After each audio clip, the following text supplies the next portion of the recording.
working on a sculpture, and here we have a half-round riffler rasp. It's just like a regular rasp, only it has bigger teeth.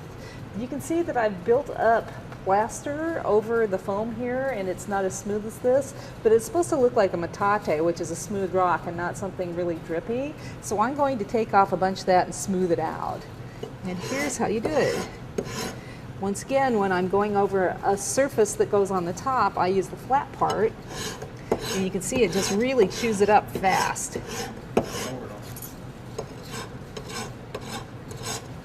Or if I'm doing something that's an inside curve, I use the curved part, which will take off more that way.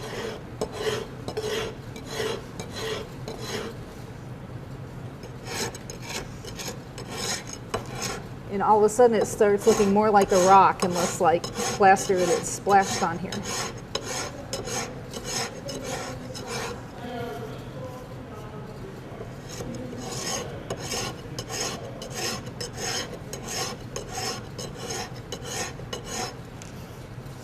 So you can still see that it's splashed right here, but it's taken off a whole lot of it.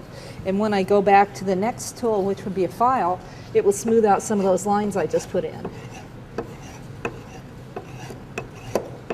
So you can see already it's smoothed out. It's a very fast process when you use the right tools together.